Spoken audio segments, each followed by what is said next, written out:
اگرچہ میں اس موضوع پہ تقریریں کر چکا ہوں، لیکن آج پھر اس گفتگو کے حوالے سے بات چیزیں تازہ کرتا ہوں۔ اس وقت عالمی سطح پر یہودی جمع عیسائی بریکٹ میں کر لیجیے، اور امریکہ جمع یورپ یہ بریکٹ میں کر لیجیے، ان کا اندر معاملہ کیا ہے؟ اصل جو ہے اس میں پیچھے مائنڈ ہے، ماسٹر مائنڈ، سازشی ذہن، وہ یہود کا ہے۔ باقی عیسائی آلہ کار بن گئے ہیں۔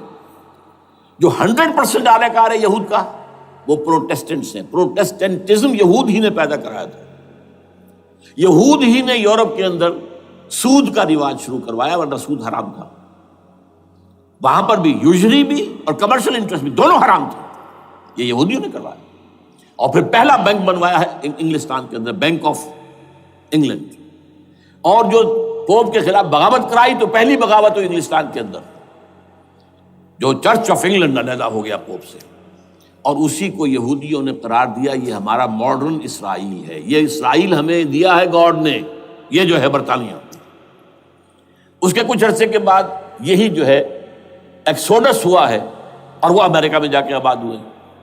لہذا امریکہ کو بھی جیوز نے کہا ہے دس از اندر اسرائیل، یہ ہے ہمارے اصل اسرائیل، ماڈرن اسرائیل یہ ہے، اس لیے کہ جو انہیں وہاں پر اقتدار حاصل ہوا ہے، جو قوت حاصل ہوئی ہے، جس قدر دولت انہوں نے وہاں جمع کی ہے، وہاں کے جس طریقے سے جکڑ لیا ہے حکومتوں کو، فرنگ کی رگے جہاں پنجے یہود میں ہے۔ ٹھیک 100 سال پہلے علامہ اقبال یہ مشاہدہ کر کے آ گئے تھے یورپ میں، اور کون دیکھنے والا تھا کہ وہاں کیا ہو رہا ہے، بیہائنڈ دی سین کیا ہے، سامنے کیا ہے، پردے کے پیچھے کیا ہے۔ فرنگ کی رگے جہاں پنجے یہود میں ہے۔ اس وقت فرنگ کا امام تھا برطانیہ، یہ وہ سلطنت تھی جس پر سورج کبھی غروب نہیں ہوتا تھا۔ آج وہ فرنگ کا امام امریکہ ہے۔ یہ برطانیہ تو اب وہ جو ایک نظم ہے، کہیں بچپن میں پڑھی تھی، London bridge is going down going down going down, اس کی مثال ہے۔ برطانیہ کی تو کوئی حیثیت ہی نہیں ہے، ورلڈ پاور کی حیثیت نہیں ہے، وہ تو چھوٹا بھائی اس نے بنا رکھا امریکہ نے اپنا، تو اس حیثیت سے جو ہے اس کی کوئی حیثیت ہے، ورنہ کوئی اور حیثیت نہیں۔ بہرحال ان دونوں میں یہ ہے کہ پیچھے ماسٹر مائنڈ، سازشی ذہن، پلاننگ، اسکیم ساری یہودیوں کی۔ آلہ کار امریکہ سب سے بڑھ کر، اس کے بعد برطانیہ ہے، اور اس میں اصل پروٹیسٹنٹس، ان میں بیپٹسٹ، ان میں اس سے بھی آگے بڑھ کر ایونجلسٹ، جن کو کہتے ہیں بورن اگین کرسچنس، جن کو کہتے ہیں نیو کنزرویٹو کرسچنس، یہ تمام اصطلاحات آپ اخبارات میں پڑھتے ہوں گے، ان کو گروپ کر لیجیے۔ یہ اصل آلہ کار، ان کو ایک نیا نام دیا گیا ہے کرسچین زائنسٹ۔ ایک یہودی زائنسٹ ہیں، سارے یہودی زائنسٹ نہیں ہیں، بہت سے یہودی ہیں جو یہ زائنسٹ کے مخالف ہیں۔ چنانچہ میری ہیوسٹن میں ملاقات ہوئی تھی ڈاکٹر وشو گرانڈ، بہت بڑا پروفیسر ایمیریٹس یہودی، لیکن یہ کہ اس نے کہا، بڑے اجتماع میں کہا، ہمارا اجلاس تھا وہاں پر، ہم نے یہ جو ہے بلایا تھا ایک یہودی، ایک عیسائی اور ایک مسلمان، تینوں جو ہیں وہ تقریریں کریں۔ انہوں نے کہا تھا کہ وی آر ناٹ سپورٹنگ اسرائیل۔ اس نے وہ عیسائی جو آیا ہوا تھا پروفیسر، اس کی طرف they are supporting Israel, we are not supporting Israel. اسی طرح میری جو ہوئی تھی round table conference, round table, اس میں ایک یہودی پروفیسر تھے، وہ ہسٹری کے پروفیسر، میں نام بھول رہا ان کا، انہوں نے کہا آئی ایم اینٹی زائنزم، میں زائنزم کے خلاف ہوں۔ تو زائنزم جو ہے اصل میں ایک سیکولر یہودیوں کی تحریک ہے، اور اس کے سب سے بڑے سپورٹرز کرسچین زائنسٹ وہ امریکہ میں بیٹھے ہوئے۔ تو یہ ہے صورتحال۔ یہ جان لیجئے کیتھولکس جو ہیں یہ اتنے پرو یہودی نہیں ہیں، اب رفتہ رفتہ وہ بھی اس کے اندر آ کر شامل ہو گئے۔ یورپ جو ہے زیادہ Catholics, Roman Catholics, Roman Catholics کا یہ بھی آپ نے جملہ پڑھ سنا ہوگا کہ یہ جو ترکی جو ہے ہمارا ملک، یہ جو کوشش کرتا رہتا ہے گھسنے کی یورپین یونین کے اندر، تو ایک دفعہ جان شراق نے کہا تھا، بڑا پیارا جملہ تھا، Why doesn't Turkey understand that we are a Christian club؟ یہ ہماری جو یونین ہے یورپین، یہ تو کرسچین کلب ہے، وہ مسلمان ہے، وہ کس وجہ سے آنا چاہتا ہے اندر، کیوں تو خود داخل ہونا چاہتا ہے؟ Why doesn't Turkey understand that we are a Christian club؟ لیکن یہ ہے رومن کیتھولکس، اور ان کا میں بعد میں آپ کو بتاؤں گا۔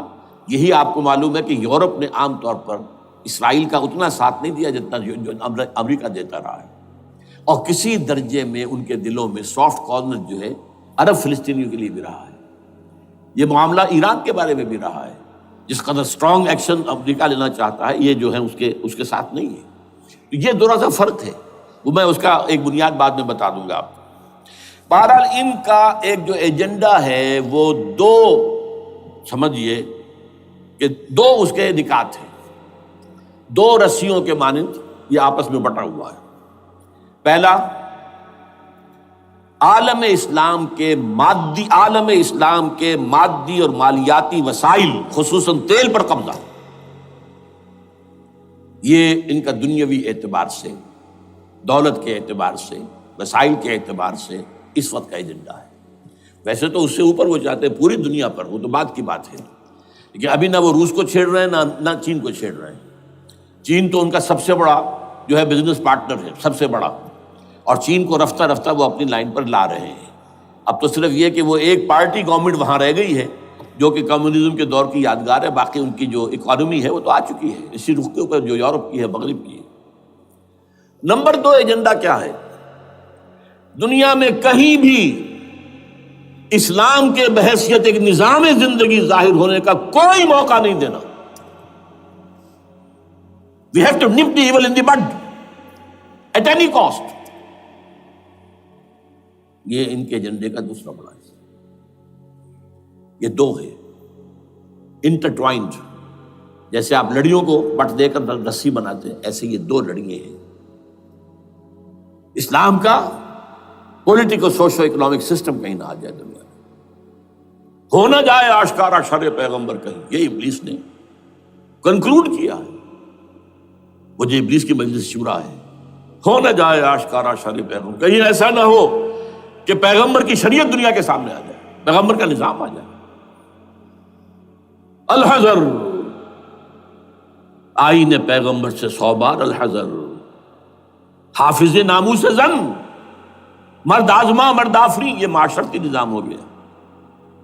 موت کا پیغام ہر نوع غلامی کے لیے، نہ کوئی فخفور و خاکہ، نہ گدائے رہنشی، یہ سیاسی نظام آ گیا، اور کرتا ہے دولت کو ہر آلودگی سے پاک و صاف، منعموں کو مال و دولت کا بناتا ہے امین۔ تم دولت کے امین و مالک نہیں ہو، اور اس سے بڑھ کر اور کیا فکر و عمل کا انقلاب، بادشاہوں کی نہیں اللہ کی ہے یہ زمین، ان الارض للہ۔ یہ نظام کہیں نہ آ جائے دنیا، یہ ہے جس پہ کہ وہ خطرہ محسوس کر رہا تھا۔ اور اس کے بعد یہ کہتے ہیں، یہ تو تھا عصر حاضر کے تقاضے، لیکن یہ کہ صورتحال کیا ہے؟ ہو نہ جائے آشکارا شر پیغمبر کہیں، ہے یہی، یہ معاملہ اس طرح رکھو کہ خود مومن ہے محروم یقین، یہ غنیمت ہے کہ خود مومن ہے محروم یقین۔ ہمیں اگر کوئی سہارا ملتا ہے تو اس سے کہ مومنوں کو بھی، نام نہاد مسلمانوں کو بھی اپنے اس نظام پر یقین نہیں، وہ نماز پر یقین رکھتے ہیں، روزے پر رکھتے ہیں، زکوٰۃ کو بھی جو بھی اللہ تعالیٰ جس کو توفیق دیتا ہے، حج کرتے ہیں، عمرے کرتے ہیں، یہ ہے سب، لیکن یہ کہ یہ غنیمت ہے، چشم عالم سے رہے یہ پوشیدہ یہ آئین تو خوب۔ وہ ابلیس کہتا ہے کہ یہ آئین چشم عالم سے پوشیدہ رہنا چاہیے، یہ غنیمت ہے کہ خود مومن ہے محروم یقین۔ ہمارے لیے جو ہے اگر کوئی سانس لینے کی جگہ ہے تو وہ یہ ہے، حوصلہ افزائی اگر ہے تو اس میں ہے کہ خود مومن محروم یقین ہے، اس کے سامنے وہ راستہ ہے ہی نہیں۔ اب لیجئے یہودیوں کے ایجنڈے کو میں تجزیہ کر رہا ہوں۔ سب سے پہلے world bank, IMF، globalization, TRIPS, ان تمام ہتھ کنڈوں کے ذریعے عالمی مالیاتی استعمار، جو بظاہر امریکہ کا ہوگا حقیقتاً یہود کا ہوگا۔ یہودیوں کے نزدیک پوری نوع انسانی حیوانوں کے مانند ہے۔ They are not human beings, they are goyams, they are Gentiles۔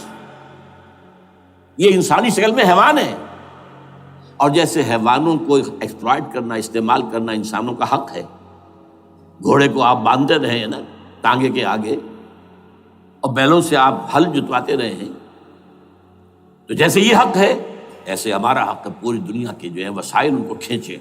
ہاں جیسے گھوڑے اور بیل کو بھی کچھ نہ کچھ دانا تو ڈالنا پڑتا ہے، چارہ تو دینا پڑتا ہے، تو ان کو بھی کچھ دو۔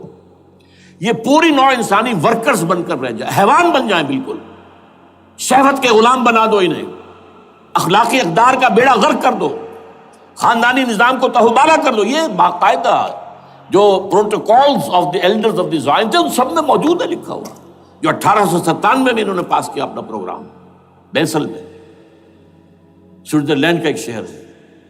Protocols of the elders of دی زائن، ان کو حیوان بنا دو، بس حیوانوں سے کام لیتے رہو۔ ہاں ان کی کمائی کا کچھ حصہ ان کے لیے چھوڑ دو، وہ بھی زندہ رہیں، وہ بھی آخر کام کیسے کریں گے، اور اصل جو ہے ملائی کھینچ دو اپنے اس نظام کے ذریعے سے۔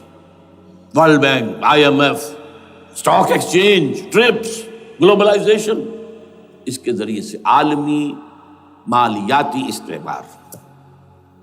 نمبر 2، ایک ہے ان کا ایجنڈا، یہ تو عالمی ہے، دوسرا ایجنڈا کیا ہے؟ وہ لوکل ہے۔ وہ کیا ہے؟ گریٹر اسرائیل کا قیام،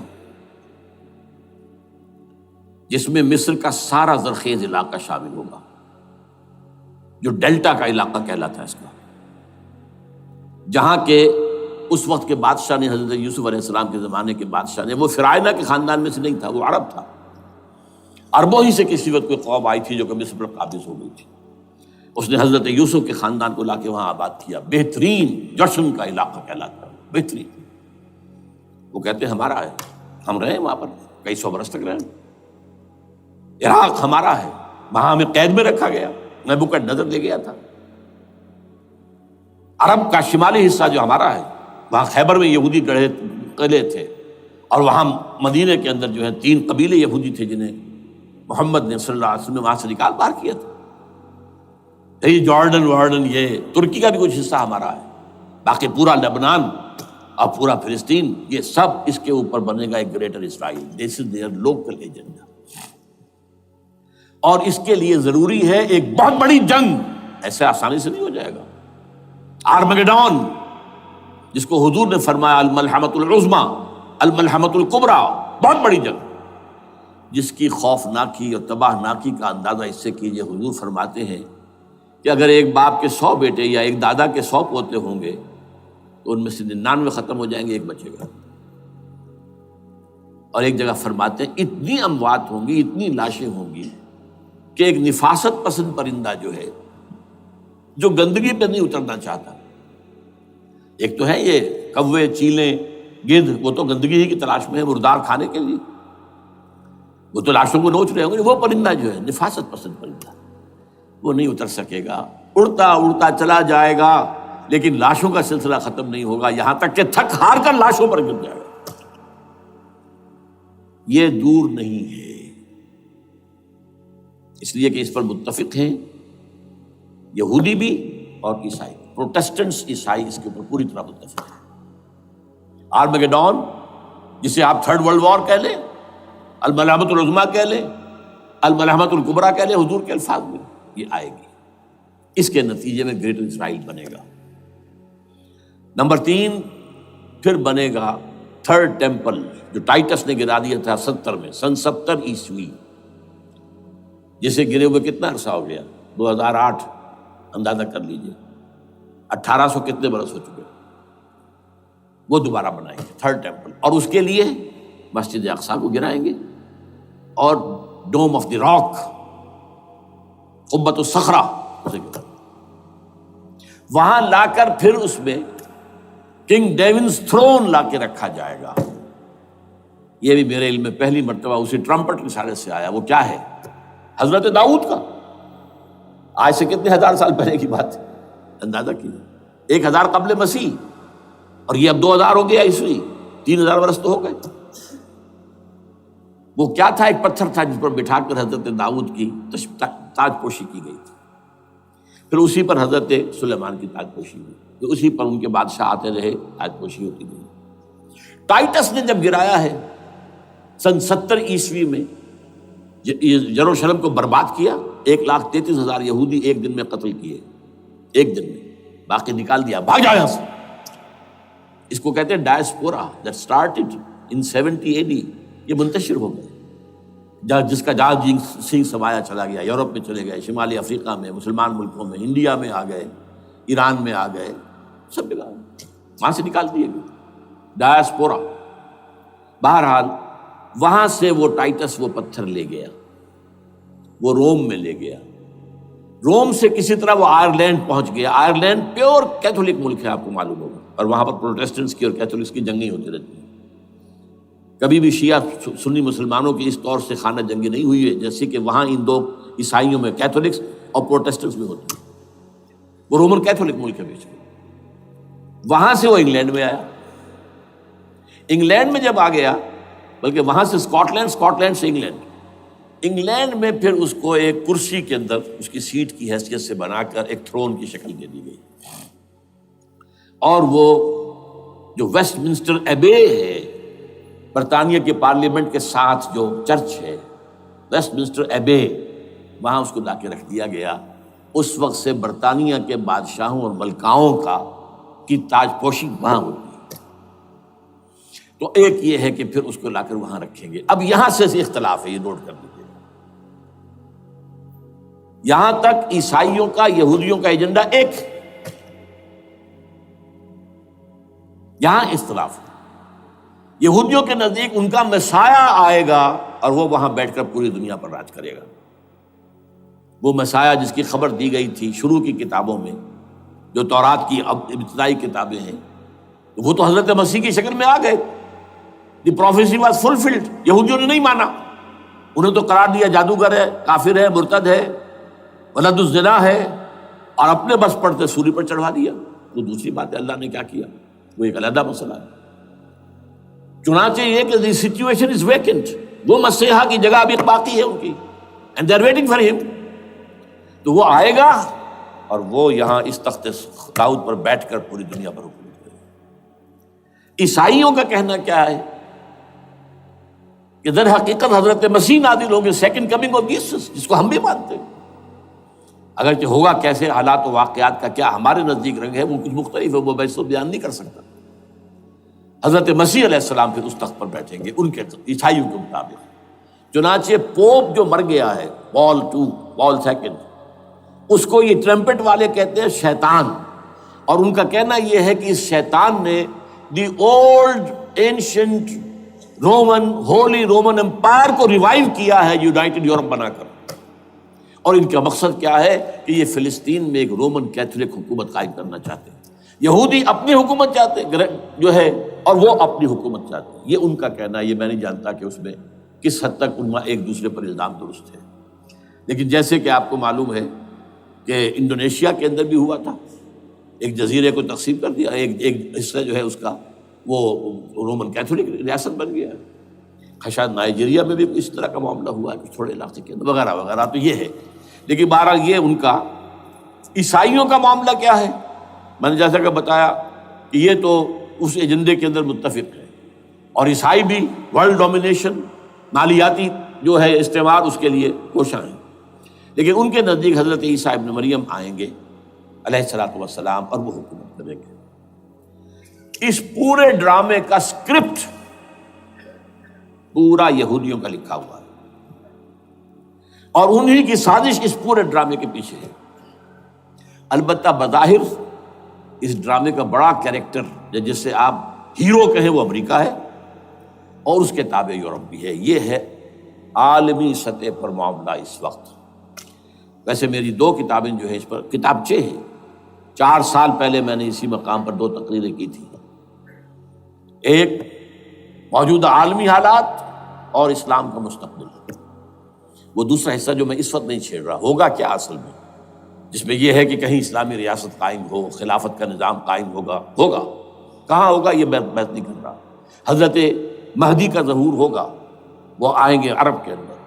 پھر یہ ہے کہ وہ جو گریٹر اسرائیل کے خلاف جہاد ہوگا، اور اللہ کرے گا کہ رفتہ رفتہ یہ ممالک جو ان سے لے لیے جائیں گے، یہاں تک کہ بالآخر ایک یہودی اعلان کر دے گا میں ہوں مسیح، جس کو کہ عیسائی بھی کہتے ہیں اینٹی کرائسٹ، اور یہ کہتے ہیں یہ بیپٹسٹ بھی کہ اینٹی کرائسٹ جو ہے وہ یہودی ہوگا، جبکہ کچھ عرصے پہلے بہت بڑا پروپیگنڈا ہوا تھا کہ اینٹی کرائسٹ جو ہے، دجال جو ہے وہ تو مسلمان ہوگا، نہیں، لیکن وہ کہتے ہیں کہ ہوگا یہودی ہوگا، اور پھر اس یہودی کو قتل کریں گے حضرت مسیح، دی ریئل مسیح، اصل مسیح جو اٹھا لیے گئے درمیان میں، وہ آئیں گے اور ان کے ہاتھوں دجال بھی قتل ہوگا، اور پھر مسلمانوں کے ہاتھوں ایک ایک یہودی ختم ہوگا، پھر ایک عالمی اسلامی ریاست قائم ہوگی حضرت مسیح کے ہاتھوں، اور وہاں پر حضرت مسیح، ایک حدیث میں آتا ہے 40 برس تک پوری دنیا پر حکومت کرے گی۔ بہرحال یہ دوسرا پکچر ہے جو ہمارے سامنے، میں اس وقت کی تفصیل میں نہیں جا رہا، جو ان کے سامنے پکچر ہے وہ میں نے آپ کو بیان کر دیا۔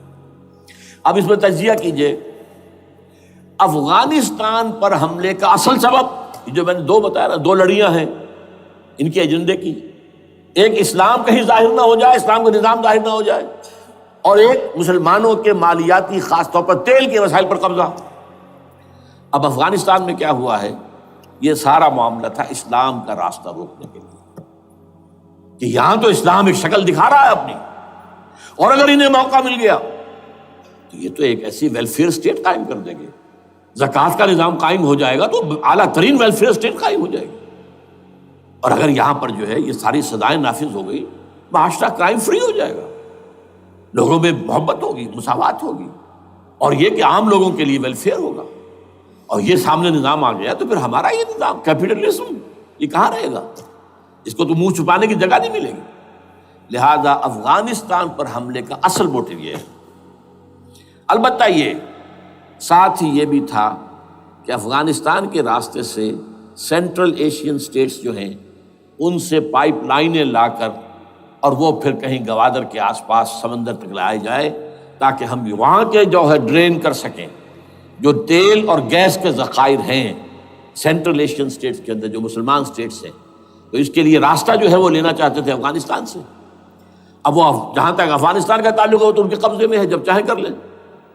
اب پاکستان کا معاملہ جو تھا وہ، جیسا کہ میں نے کہا کہ اس کا راستہ وہ رک گیا، جبکہ انہیں واپس جانا پڑ گیا۔ لیکن انہوں نے افغانستان میں کوشش کی، طالبان کے زمانے میں یونیکول جو ہے ان کی سب سے بڑی جو ہے وہ کمپنی ہے، اس نے مذاکرات کیے، وہ دیکھ کر حیران رہ گئے کہ یہ ان پڑھ، یہ ملے ملاٹے جو ہیں یہ تو بڑے ٹف بارگینر ہیں۔ اس طریقے سے پاؤں جما کر طالبان نے جو ان کے ساتھ مذاکرات کیے ہیں اور ان سے اپنی شرطیں پیش کی ہیں کہ وہ گھبرا کر بھاگ گئے۔ یہ صورتحال بھی تھی افغانستان پر قبضہ کرنے میں، لیکن یہ ہے کہ اصل کیا تھا کہ وہ اسلام کی کوئی شکل دنیا کے سامنے نہ آنے پائے، جو ان کا میجر ہے۔ اسی لیے پورا عالم کفر جمع ہے، امریکہ، یورپ، روس، چین، سب جمع ہے، بھارت تو ہے ہی ہے، یہ سب جمع ہے۔ آپ نے یاد ہو گیا جب لال مسجد کا حادثہ ہوا ہے اور ہمارا یہ بدبخت اور بدمعاش انسان، اس نے صرف خود جان بوجھ کر اسے بڑھایا، ایک پھنسی کو پھوڑا بنایا، اس میں پھر شگاف دیا اور شاباش لی ہے۔ امریکہ سے شاباش آ گئی، نیٹو سے شاباش آ گئی، رشیا سے شاباش آ گئی، چائنا سے شاباش آ گئی۔ وہ چونکہ محسوس کر رہا تھا کہ اندرون ملک تو میری اب کشتی ڈگمگا رہی ہے، ڈاواڈول ہے، I have to have more support from outside, اور for that I have to do it۔ کہ دیکھو میرے عین قلب میں پاکستان کے یہ پھوڑا نکل آیا تھا، یہ بنیاد پرستی کا، اور یہ شدت پسندی کا، اور یہ تنگ نظری کا، اور یہ فلاں کا، اور یہ دہشت گردی کا، اور میں نے دیکھو کیسے اس میں چیرا دیا ہے، کتنے لوگوں کو ختم کر دیا ہے۔ اچھا، اس میں یہ بھی ذہن میں رکھیے کہ افغانستان کے بارے میں یہودیوں کے علم میں ہے کہ حضور کی حدیثیں کیا ہے۔ حضور کی حدیث ہے یخرج من خراسان رایات سود، خراسان کے علاقے سے کالے جھنڈے لے کر فوجیں چلیں گی، لا یردھا شیء، کوئی طاقت ان کو رخ نہیں موڑ سکے گی، حتیٰ تنصب بیلیا، یہاں تک کہ وہ آ کے بیت المقدس میں جھنڈے گاڑ دیے جائیں۔ دے نو اٹ، یہ جان لیجیے، یہ لوگ پڑھے لکھے لوگ ہیں۔ میں آپ کو ایک واقعہ سناتا ہوں۔ جب 1967 میں یہودیوں کو فتح ہوئی بہت بڑی، اور پورا یروشلم اب ان کے قبضے میں آ گیا، ایسٹ یروشلم جو کہ ابھی جارڈن کے قبضے میں تھا، تو جب موشے دایان تھا وہ کانا، وہ داخل ہوا فاتح کی حیثیت سے، تو اس کے ساتھ ایک ربائی تھا، بہت بڑا چیف ربائی، یہودیوں کا بہت بڑا عالم، اور وہ رو پڑا۔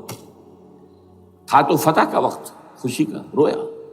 سو this is the beginning of the end, یہ الفاظ آئے اخبارات کے اندر، گویا کہ اب یہ آخری ڈرامہ جو ہے شروع ہو گیا ہے۔ وہ آخری ڈرامہ انہیں معلوم ہے ان کی تباہی پر ختم ہونا ہے۔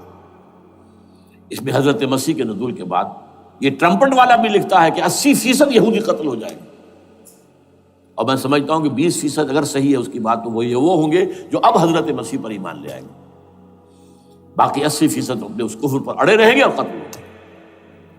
اسی طرح حضور کی ایک حدیث ہے کہ جب یہودیوں کا قتل عام ہو رہا ہوگا اگر مسلمان قتل کریں گے تو اگر کسی درخت کے پیچھے یہودی چھپا ہوگا تو درخت پکارے گا، اے مسلمان، ہاں عبداللہ آؤ ادھر، یہ میرے پیچھے یہودی چھپا ہوا، قتل کرو اسے۔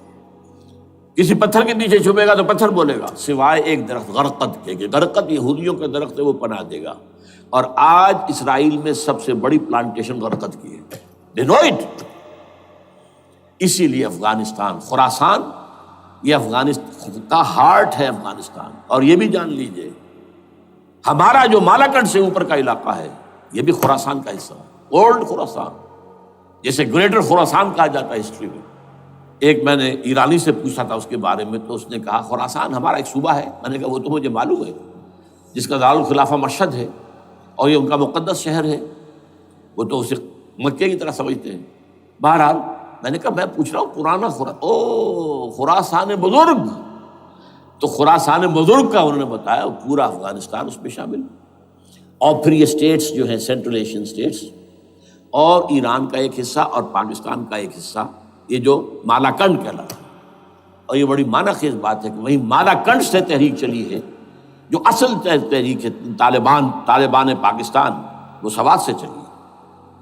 بہرحال اس وجہ سے، اس پہلو سے یہ جو ہے افغانستان پر حملے کا سب سے بڑا سبب وہ تھا۔ دوسرا جو تھا وہ یہ کہ ان کو جو پائپ لائن لے کے آنی تھی اس کے لیے، لیکن وہ ظاہر بات ہے کہ اس میں جو ہے جو طالبان نے وہ ان کی چکمے میں نہیں آئے۔ اس پر ایک کتاب ہے کہ جو انگریزی میں ہے عابد اللہ جان کی، Afghanistan the genesis of the last crusade, Afghanistan سے آخری صلیبی جنگ کا سلسلہ شروع ہو رہا ہے۔ بہت جو ہے چشم کشا ہے، معلومات افزا ہے، انگریزی میں ہے۔ اچھا عراق میں معاملہ برعکس تھا، عراق میں تیل کا معاملہ بھی تھا تو وہ صرف امریکہ کا تھا۔ جو یورپ ہے وہ زیادہ تر کیسپین کے ایریا کے تیل کی طرف نگاہیں رکھتا ہے، یہ جو ہے یہ اصل میں سارا جو ہے یہ امریکہ کا معاملہ ہے۔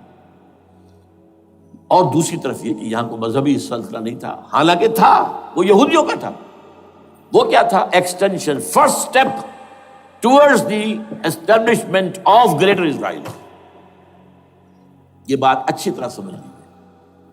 یہاں پہ تیل کا معاملہ بھی میں نے کہا تھا نا، دو لڑیاں ہیں جو چل رہی ہیں۔ تیل کا معاملہ یہاں خاص طور پر عراق کے اندر زیادہ، افغانستان میں بہت کم۔ لیکن یہ کہ یہاں پر بھی جو اصل ہے بیہائنڈ دی سین، جو اصل چیز کیا ہے کہ گریٹر اسرائیل کے قیام کی طرف پہلا قدم۔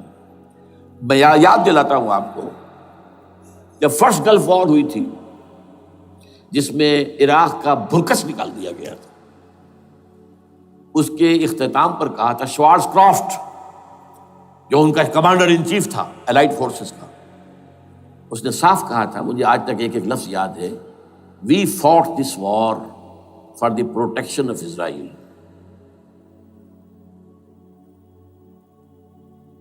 اور اب جو ابھی ہوا معاملہ، جب صدام گرا ہے، اس کا مجسمہ بھی گرا ہے، تو اس کے بعد وہ شخص، وہ بدبخت، وہ خبیث جو ابھی پڑا ہوا کومے میں، شیرون نے کہا تھا ان قریب عراق پر ہماری حکومت ہوگی۔ اور اس سے پہلے تو ہم صرف عراق میں سے یوفریٹس تک کا علاقہ مانگتے تھے، دریائے فرات تک کا۔ اب ہمارا مطالبہ یہ ہے کہ ہم تو در حقیقت دجلہ تک جائیں گے، دجلہ، تاکہ پورا کا پورا جو فرٹائل دو آبا ہے دجلہ اور فرات کے درمیان کا بہترین علاقہ، وہ سارا ہمارے پاس۔ اس سے آپ اندازہ کر لیجیے کہ یہ دونوں چیزیں جو ہیں دونوں جگہ موجود ہیں۔ وہاں مذہبی زیادہ ہے افغانستان کا، لہذا یہاں بہت بڑی جو ہے کولیشن بن گئی۔ عراق میں تو وہ کولیشن نہیں بن سکی، یورپ بھی ساتھ نہیں آیا، یورپ بھی ساتھ نہیں آیا، امریکہ had to go it alone, اسے کرنا پڑا ہے۔ زیادہ سے زیادہ کوئی ٹوکن آسٹریلیا کا کوئی ٹوکن معاملہ جو ہے وہ برطانیہ کا کچھ شاید ٹوکن ٹائپ جو ہے وہی یہ کامن ویلتھ پرانی جو ہے چلی آ رہی ہے، اس میں شاید کینیڈا کا، باقی تو کوئی نہیں۔ یہ جو آل ورلڈ کولیشن بنی تھی وہ افغانستان کے خلاف کیوں ہے؟ یہاں سے اسلام کی ریسرجنس کا اندیشہ ہے۔ یخرج من خراسان رایات سود لا یردھا شیء حتی تنصب بایلیا۔ حضور کے زمانے میں ایلیا جو ہے وہ کن کے قبضے میں تھا؟ عیسائیوں کے۔ اس کے بعد ہمارے قبضے میں آیا، لیکن پھر کروسیڈرز نے ہم سے لے لیا تھا، اور 88 برس وہ عیسائیوں کے پاس رہا، 1099 عیسوی سے لے کر 1187 تک۔ اب پھر یہود کا قبضہ ہے، پہلے عیسائیوں کا تھا، اب یہود کا ہے۔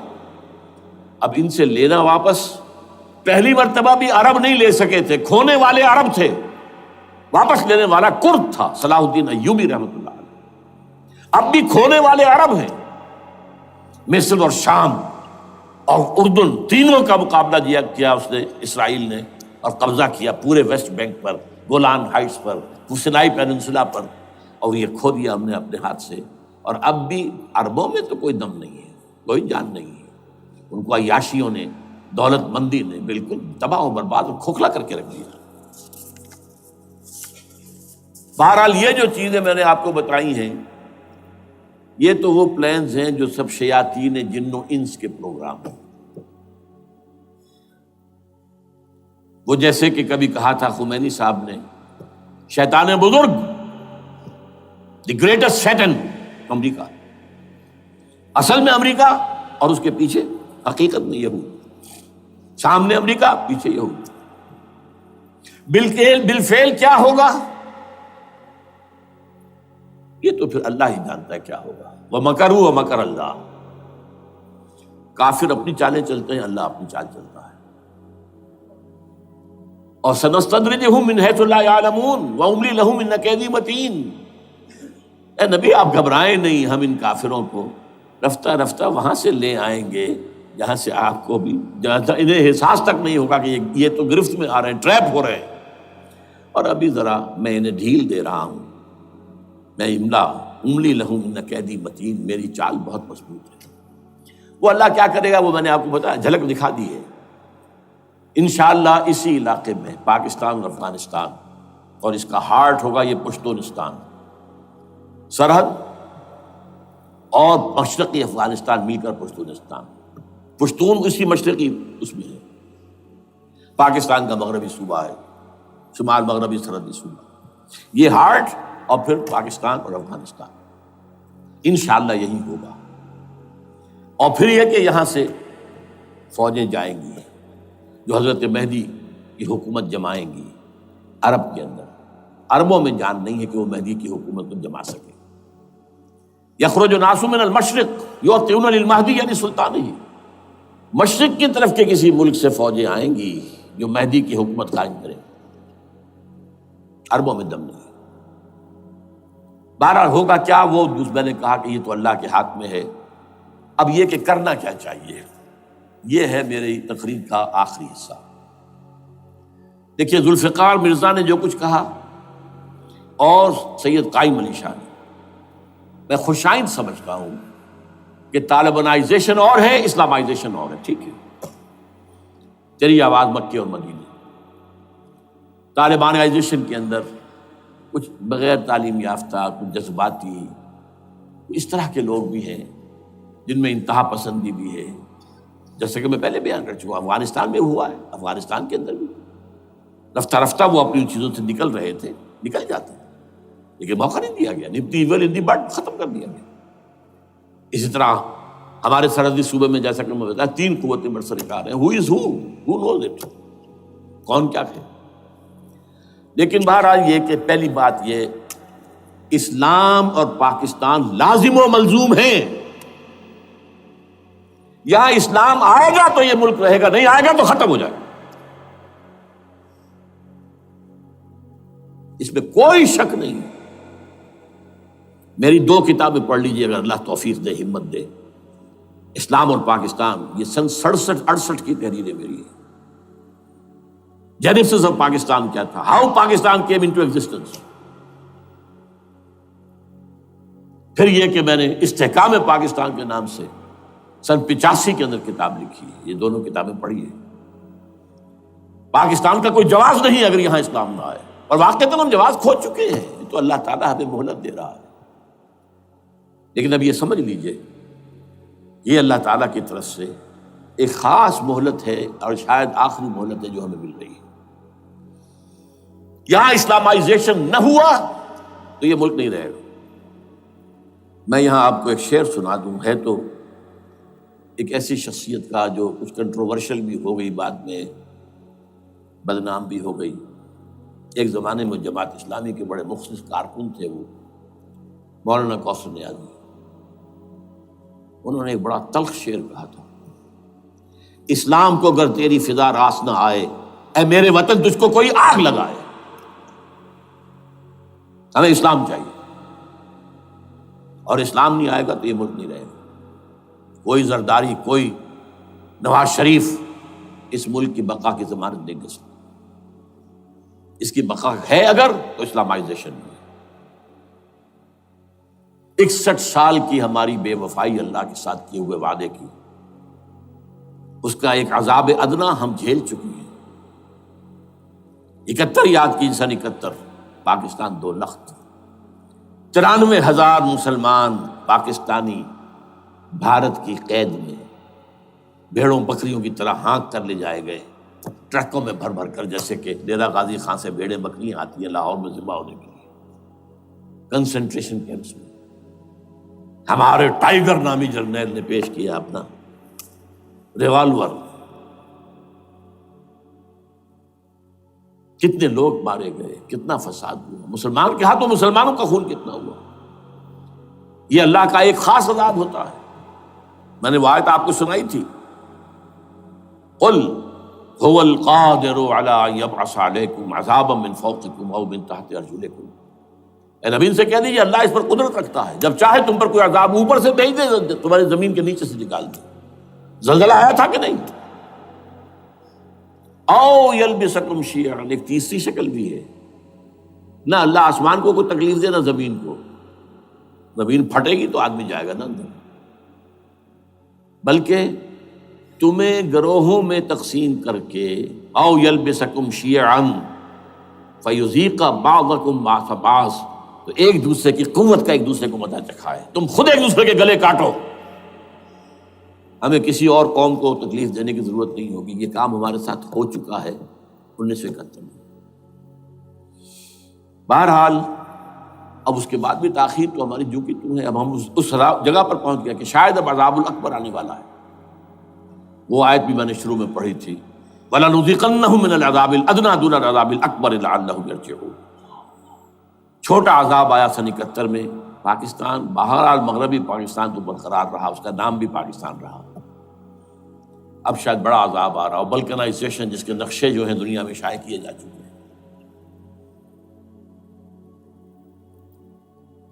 اور اس اسلامائزیشن کے لیے جو میں کہہ رہا ہوں کہ اس کے بغیر یہاں پاکستان نہیں رہے گا، اس کے لیے اس کی جو دستوری، تدریجی، قانونی، پرامن اگر راستہ اختیار نہ کیا گیا تو ملیٹنسی بڑھے گی. یہ رکنے والی نہیں ہے. یہ جو اوپر کا جو علاقہ ہے ایک ٹرائنگل ہے جس کا نقشہ کھینچا ہے ایک بہت بڑے مصری ادیب اور مورخ نے، شکیب ارسلان ان کا نام تھا. انہوں نے کہا ہے کہ یہ پامیر سطح مرتفع جو ہے، پامیر جسے روف آف دی ورلڈ کہا جاتا ہے، اس سے پہاڑوں کے سلسلے نکلتے ہیں. کوئی چین کی طرف چلا گیا، کوئی تبت کی طرف چلا گیا، جو قراقرم ادھر آ گیا پاکستان کی طرف، ہمالیہ آ گیا پاکستان انڈیا کی طرف، ادھر ہندو کش چلا گیا افغانستان میں. یہ سب جیسے کہ ایک جو پہیا ہوتا ہے اس کے جو لگے ہوتے ہیں اسپوکس جنہیں کہتے ہیں. اس نے کہا کہ ایک طرف ہمالیہ اور ایک طرف ہندو کش، اس کے درمیان میں جو قوم رہتی ہے،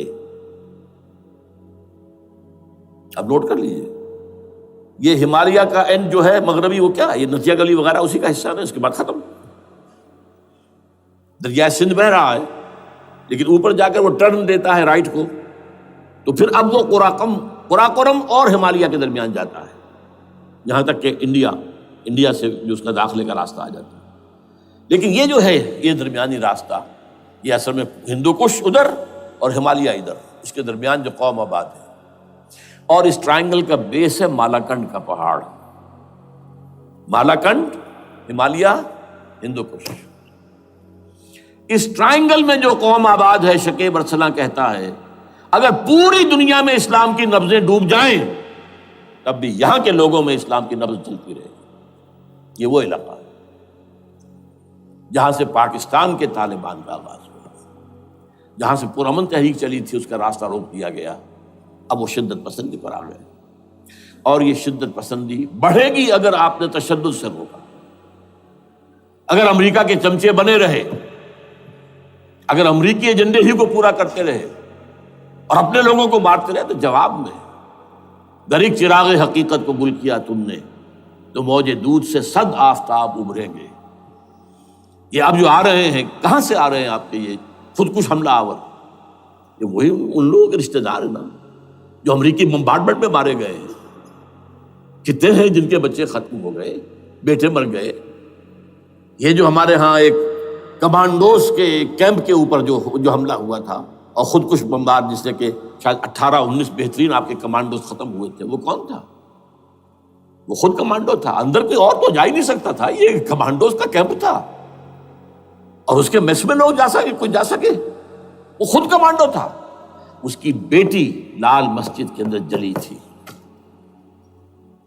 اب آپ اندازہ کیجئے کہ اس کے دل میں جو کھول رہا تھا اس کا جذبہ، اس نے اس کو ٹھنڈا کیا خود جان دے کر. تو جان لیجیے ادھر باجوڑ میں حملہ ہوا تھا، ادھر جو ہماری ملٹری پریڈ کے اوپر حملہ ہو گیا. تو یہ بات رکے گی نہیں. اور یہ ظاہر بات ہے کہ اب شمال سے لے کر نیچے تک کی بات ہے. وہاں پر بھی میں نے شروع بھی کہا تھا یہ خطرہ حقیقی ہے، غیر حقیقی نہیں ہے، وہمی اور خیالی نہیں ہے. اس لیے کہ اب جو اس علاقے سے جا رہے ہیں ہجرت کر کے کراچی، وہی ان کی جگہ ہے، وہیں پر ان کے رشتہ دار ہیں، محسود ہیں، وزیری فلاں ہے، یہ ہے وہ ہے، وہاں وہ جا رہے ہیں. اور وہاں پر بھی ظاہر بات ہے کہ جو کچھ ہو رہا ہے افغانستان میں اور جو کچھ ہو رہا ہے شمال سرحدی صوبے میں، اس کا ایک تسلسل ہوگا. میں یہاں یہ عرض کر دوں آپ سے کہ تقریباً 4 سال قبل، بلکہ 4.5 سال، میں انتہائی مایوسی کو پہنچ چکا تھا کہ پاکستان کا وجود باقی نہیں رہے گا. میں نے یہی تقریر کی ہے 29 فروری سن 2004 کو اسی جگہ. پاکستان جواز کھو چکا. یہ اسلام کے نام پر تھا. ویئر اسلام؟ جو اسلام یہاں وہ تو بھارت میں بھی ہے، وہ تو امریکہ میں بھی ہے. وہ کہاں ہے اسلام کا سیاسی نظام، اسلام کا تعزیراتی نظام، اسلام کا کرمنل لا، اسلام کا سول لا، اسلام کے فیملی لاز کہاں بنائے تھے اس شخص نے جو فیلڈ مارشل بنا تھا، خود ساختہ، جو اس نے قوانین بنائے تھے. تمام علماء نے کہا تھا، تمام مکتبہ فکر کہ غلط ہے. تحریک کوئی نہیں اٹھائی، یہ ان کی غلطی تھی، کوتاہی تھی. جمہوریت کی تحریک میں شامل ہو گئے، اس پر کوئی تحریک نہیں چلائی. بہرحال وہ نظام کہاں ہے؟ وہ نظام تو قائم نہیں کیا. اس حوالے سے یہ اپنا جواز کھو چکا ہے. نو ریشنل ریزون دیت جسے کہتے ہیں فرینچ کے اندر، ریزون دیت کسی چیز کی ریزن، ریشنل آف ایگزسٹنس. اس کے بعد یہ ہے کہ پچھلے سال سے کچھ مایوسی میں کمی ہوئی. Number 1، chief justice of Pakistan Iftikhar Muhammad Chaudhry کے اندر ہمت اللہ نے دی، وہ کھڑا ہو گیا. جرنیلوں کے جم گھٹے کے اندر ایک سویلین آدمی جو ہے جس درجے کا مرعوب ہو سکتا ہے آپ اس کا اندازہ کر لیجیے. اور اس کے بعد اسپونٹینیس موومنٹ وہ کلا ہے، انہومی شے، سوچ نہیں سکتے ہم. یہ موومنٹ جو ہے یہ کوئی اسٹریٹ ارچنز کی چلائی ہوئی نہیں ہے، یہ ہمارے ہاں کے گاموں ماجوں کی نہیں ہے، بلکہ یہ تو پڑھے لکھے لوگ، وکیل، کالے کوٹ، کالی ٹائیاں، پینٹ، یہ جو سختیاں جھیلی ہیں انہوں نے. ابھی تک وہ تحریک چل رہی ہے. اگر اس سے ظاہر بات ہے وقت گزرنے کے ساتھ ساتھ اس کی وہ تیزی اور تندی میں تو کمی آئی اور حکومت کو موقع ملا ان کے اندر کوئی رفت پیدا کرنے کا بھی. لیکن بہرحال ان دونوں چیزوں سے میری مایوسی میں قدرے کمی ہوئی. اب دوسری بات وہ تھی 18 فروری کے الیکشن کا پرامن طور پر منعقد ہو جانا۔ میں یہ سمجھتا تھا کہ جو اس کے اندر دخل اندازی ہے، رگنگ ہو گئی ہوئے، کیسے ممکن ہے پاکستان میں الیکشن ہو اور رگنگ نہ ہو؟ پھر تحریک چلے ہی چلے، کیونکہ تحریک تو چل رہی ہے پہلے سے، صرف اس کے اوپر تیل اور ڈالنا ہے نا،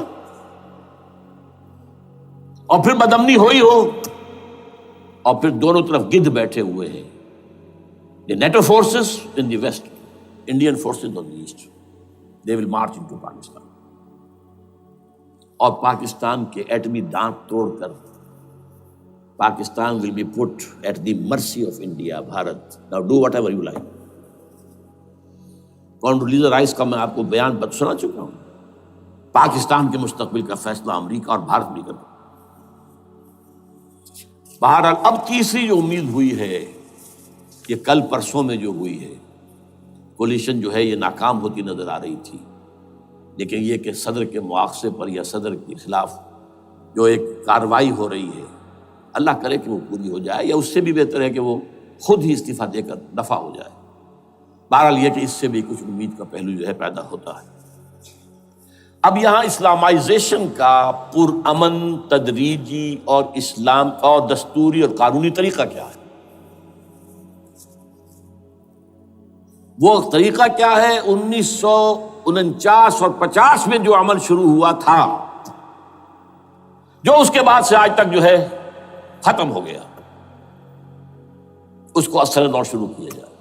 دوڑ پیچھے کی طرف اے گردش ایام کی۔ 49 میں کیا ہوا تھا؟ قرارداد مقاصد، وہ گویا کہ پاکستان میں نظام خلافت کی جڑ تھی جو رکھ دی گئی تھی کہ sovereignty belongs to Allah and whatever authority we have, it's a sacred امانت۔ یہ تو اصل میں استعمال کی جائے گی یہ قوت کتاب و سنت کے دائرے کے اندر۔ this is خلافہ، in essence it is خلافہ۔ خلافت کی بنیاد رکھ دی گئی۔ اس سے پہلے 48 میں سن 47 کی ایک تقریر کی وجہ سے جو غلط فہمی پیدا ہوئی تھی قائد اعظم کی 11 اگست کی، اس کا انہوں نے کراچی کے ہائی کورٹ بار ایسوسیشن میں جا کے کہہ دیا تھا۔ کچھ لوگ شرارت کے ساتھ یہ پروپیگنڈا کر رہے ہیں کہ پاکستان میں دستور شریعت پر مبنی نہیں ہوگا، یہ فتنہ ہے، غلط کہہ رہے ہیں، نفی کر دی تھی۔ اب یہ دوسری بات ہے کہ اندھوں کے اندھے جو ہیں وہ اس 11 اگست کی تقریر کو لیے پھرتے ہیں، اس کے ایک جملے کو، اور یہ اتنی کھلی بات جو کی، شریعت کا لفظ، شریعت، پاکستان کا دستور جو سمجھتا ہے کہ شریعت پر نہیں مبنی ہوگا وہ غلط کہتا ہے، وہ شریر ہے، شرارت پیدا کر رہا ہے۔ یہ قائد اعظم کے الفاظ۔ بہرحال اس کے بعد ایک عمل کیا ہوا تھا سن 50 میں، یہاں کے سیکولر عناصر نے ایک بڑا شور مچایا، کس کا اسلام لاؤ گے؟ شیعہ کا، سنی کا، دیوبندی کا، بریلوی کا، وہابی کا، کس کا اسلام؟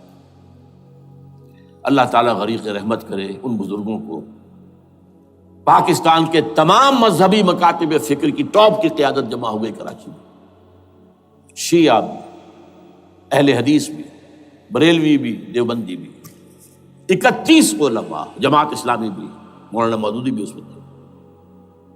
انہوں نے 22 پرنسپلز ایگریڈ اپون، دستور بنانے کے لیے 22 پرنسپلز ہیں، حاضر بناؤ دستور۔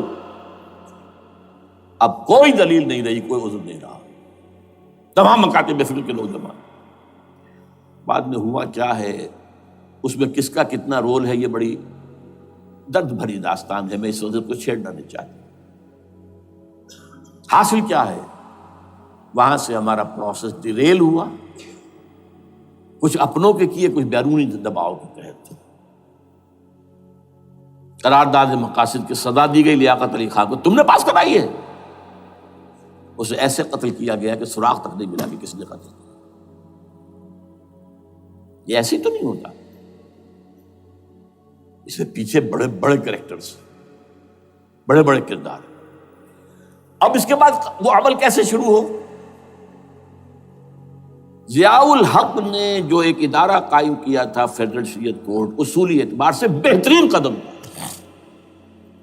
وہ کیا تھا؟ یہ شریعت کورٹ ہے، اس میں کوئی شخص لائے پیٹیشن کہ پاکستان کا فلاں قانون جو ہے میں ثابت کرتا ہوں کتاب و سنت کے منافی ہے، یا کورٹ سو موٹے لے لے کسی بھی معاملے کو، ایگزسٹنگ جو قوانین ہیں ان کا جائزہ لے کہ اس میں یہ پورا قانون یا اس کی یہ شق جو ہے یہ خلاف شریعت ہے، اس پر آرگومنٹ ہو، دونوں طرف کے دلائل ہوں، علماء بھی آئیں، وکلاء بھی آئیں، بحث کریں، شریعت کورٹ کا تو میدان ہوتا کھلا۔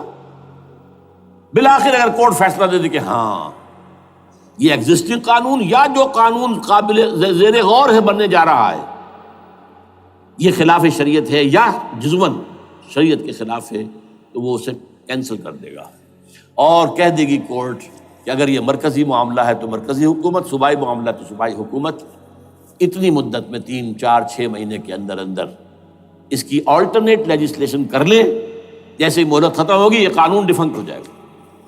اصولی اعتبار سے اس سے زیادہ صحیح اسکیم کوئی نہیں سوچ سکتا، آج بھی میں قائل ہوں، لیکن یہ بدبختی تھی اس شخص کی، ضیاء الحق کی، اس کو بالکل غیر مؤثر کر دیا، 2 ہتھکڑیاں پہنا دی، 2 بیڑیاں پہنا دی۔ کانسٹیٹیوشن آف پاکستان آپ کے دائرۂ کار سے خارج ہے، یہ سیکریٹ کاؤ ہے، ہاتھ نہ لگانا۔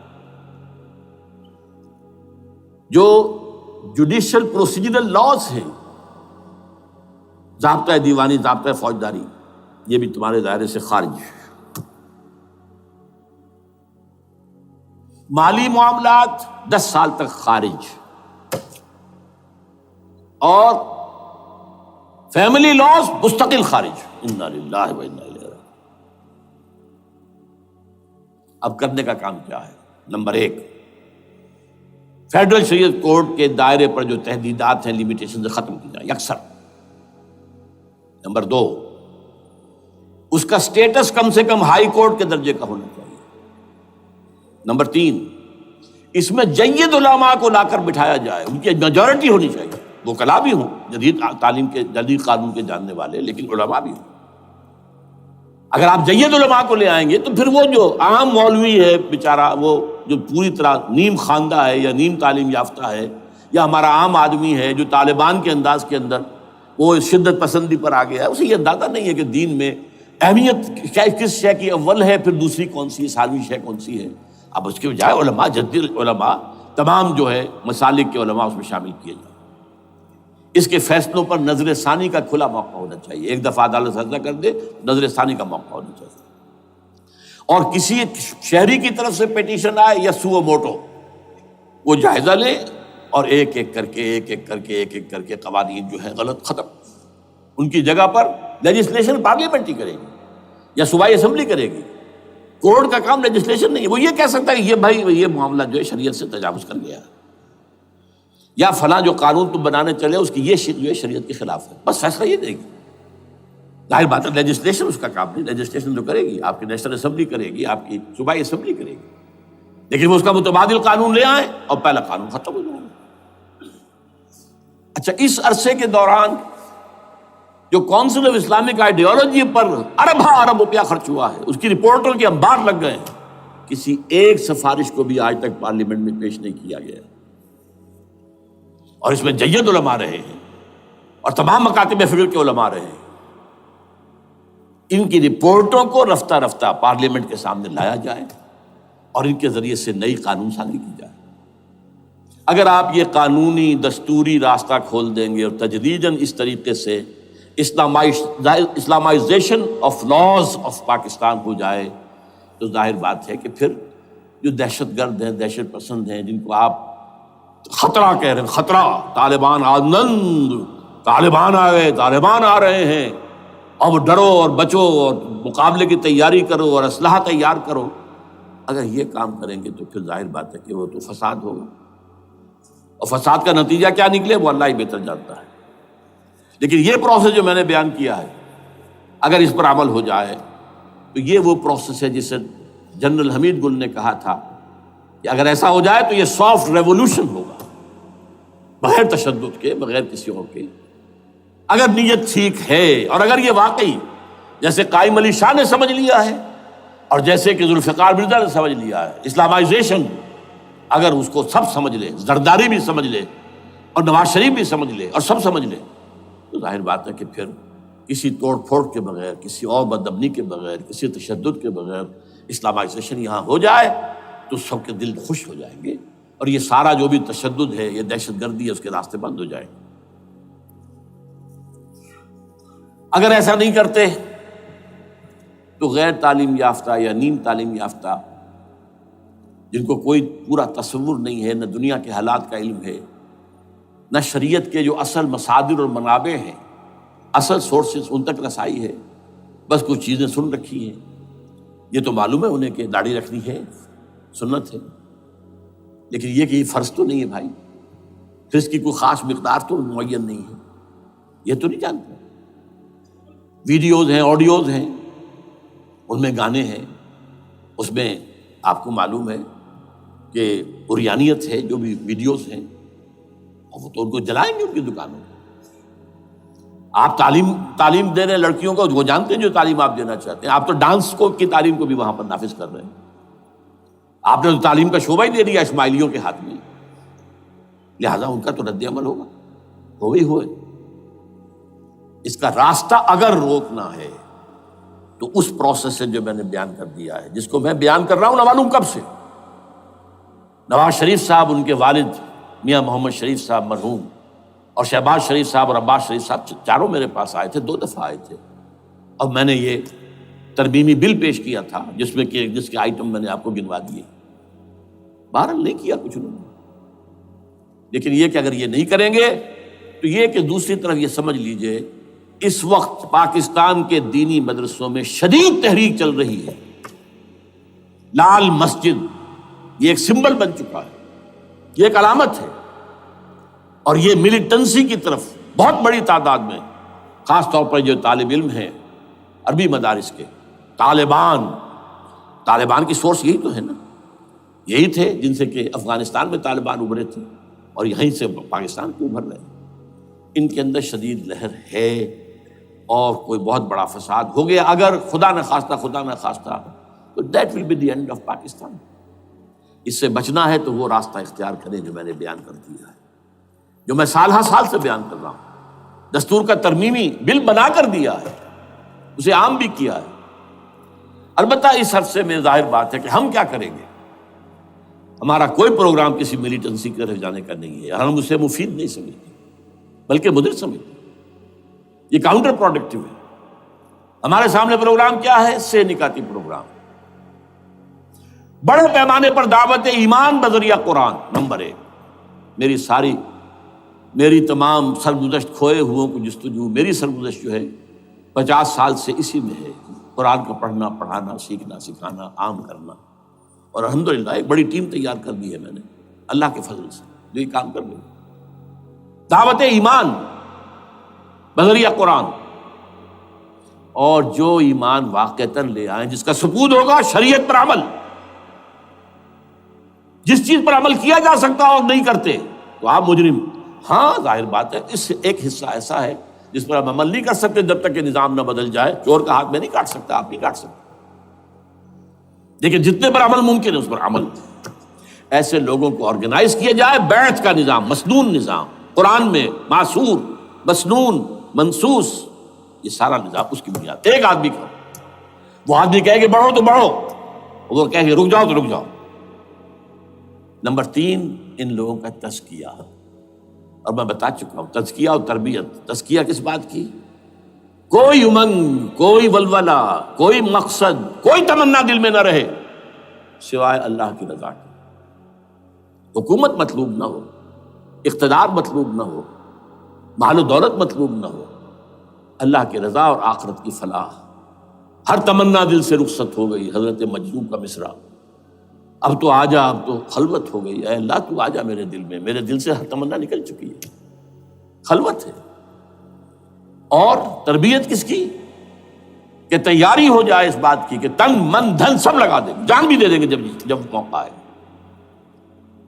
چوتھا کیا؟ کہ جب تک یہ تعداد کافی نہ ہو، یہ نہیں ہے کہ 150 آدمی لے کر کسی ایک جگہ پر کسی لال مسجد کو ہم مرکز بنا کر بیٹھ جائیں، نعرہ لگا دیں گے، ملک گیر جماعت، اور وہ بھی معتدل تعداد پہ، وہ جب تک نہیں ہوتی تو ہم یہی تین کام کریں گے.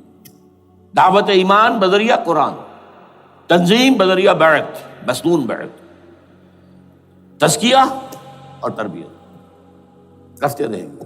بانشہ درویشی در ساز دمادم زن، یہی کام کرتے رہو. نو ملیٹنسی، نو الیکشنز. لیکن جب تعداد کافی ہو گئی تو ایک منظم اور پرامن مطالباتی اور احتجاجی تحریک، توڑ پھوڑ نہیں، گھراؤ جلاؤ نہیں، جیسے گاندھی نے شروع کی تھی،